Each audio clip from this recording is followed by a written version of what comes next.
Benny was always late for school. One morning, while rushing, he was surprised when his backpack suddenly spoke. "Hey, slow down, will ya? You're gonna make us late." Benny stopped and stared. His backpack was talking. I said we're gonna be late." Benny asked, Did you just talk?" The backpack rolled its eyes. Yeah, I did. And you have Mrs. Bumble's homework in there, remember?" Benny panicked. He'd completely forgotten. "Oh no, you're right. We're gonna be so late." Benny took off running, and the backpack bounced on his shoulders as they raced down the street.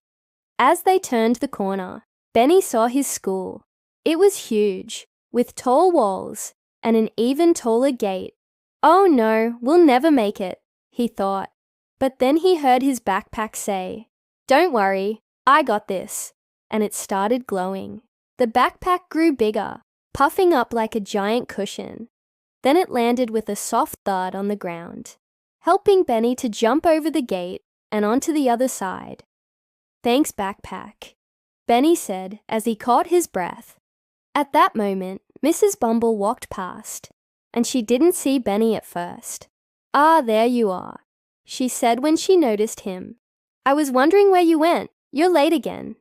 Benny sighed. Being late was becoming a problem. He wished he could remember to leave the house on time so he wouldn't have to rush. But every morning he woke up, he'd forget his homework, his shoes, or something else important, and then he'd be late again.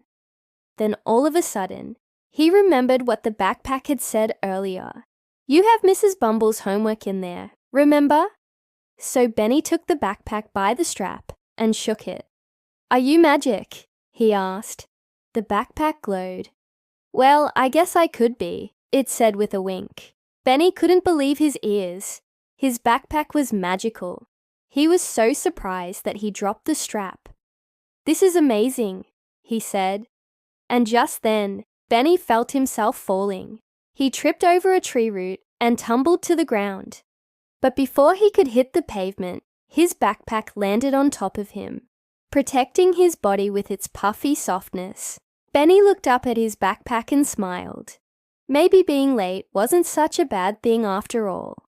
When he got to class, Mrs. Bumble gave him another lecture about being on time. But Benny didn't mind. He was happy because now he knew he had a backpack that cared about him. After school, Benny went straight home. When he got inside, he hung his backpack on its hook by the door. "Thanks for today," he told it. "No problem," replied the backpack. "But don't get into the habit of being late. It gives me a fright every time." The next morning, Benny woke up early. He didn't want to be late again. He got out of bed and walked over to his backpack. He unzipped it and put his books and lunch inside. Then he added some stickers and a drawing of a smiley face. "There," he said.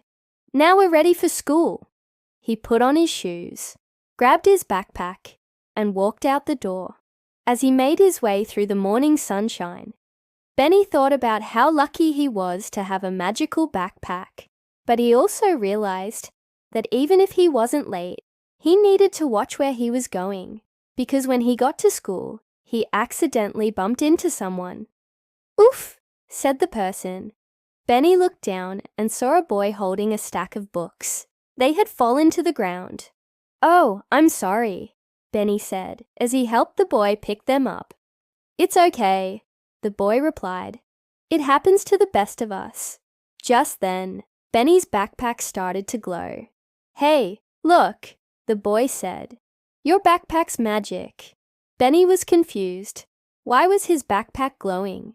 Was it mad at him for not taking care of it? Benny knelt down beside the backpack. "What's wrong?" he asked. "Nothing," the backpack said. "I just want to introduce you to my friend here. This is Harry."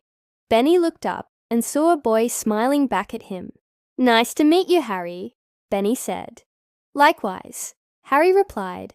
And then Benny realized why his backpack had been glowing. It wasn't mad at him. It was happy. His backpack was happy to see its old friend again. "Wow," Benny said. "You know each other?" Harry nodded. We sure do. Your backpack and I used to go on so many adventures together until one day I lost my magic and I became ordinary. Benny's backpack looked sad. Well, I'm glad we got to see each other again, Harry said. Benny felt bad. He wanted to help his backpack and Harry become friends again. Is there anything I can do? He asked. Harry thought for a moment. Well, I need to find the wishing star. If I can ask it for a wish, maybe I can get my magic back. Let's go find it, Benny said. And so the three of them set off on an exciting adventure to find the wishing star. On their way, they walked through a dark and scary forest. Benny was scared, but then he remembered what his backpack had done when he tripped. He felt grateful to have such a kind and helpful backpack. And as they continued on their journey, Benny realized that having a backpack that cared about him made him feel brave. After a while, they came across a clearing. In the middle of the clearing was a small cottage made of candy. Benny's backpack started to glow again. Do you want to go in? Benny whispered. I think we should, Harry said. I have a feeling the wishing star might be in there. So Benny knocked on the door. A moment later, the door opened and a woman stood in front of them. Can I help you? She asked. Benny explained that they were looking for the wishing star. Oh, I know where you can find it, the woman said. It's in the land of lost things. But be careful. It's a dangerous place. When they arrived in the land of lost things, Benny was amazed. There were so many magical objects there, and it looked like anything could happen. But then he remembered the woman's warning. He knew that if he wasn't careful, his backpack or Harry could get lost forever. So Benny held onto his backpack tightly as they walked forward. As they made their way through the colorful landscape, Benny saw all sorts of lost things. Socks that didn't have any partners, toys that had been forgotten, and even a missing shoe just like his. He picked it up and put it in his backpack. Hey, we found a shoe just like mine, he said to Harry. Harry smiled. It looks like everything here has a pair except for us, Benny said. Well, maybe we can find a pair for you in the lost and found shop, Harry suggested. The shop was filled with all kinds of lost items. There were hats, gloves, jewelry, and even a set of keys. And as Benny looked around, he spotted something that made him smile.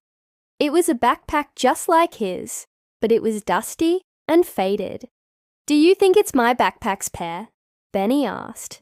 Harry shrugged. Maybe. Let's ask the owner. The shop owner was a gnome wearing a purple hat. Excuse me, Benny said.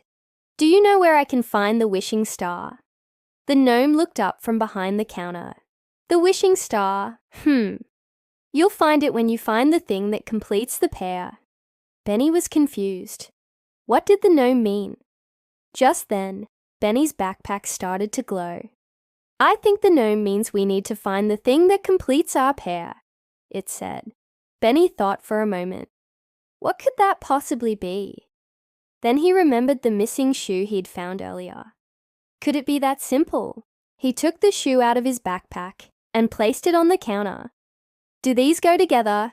He asked. The gnome's eyes widened. Why, yes, they do. These are a perfect pair, he said. And as soon as the backpack and the shoe were reunited, the gnome disappeared.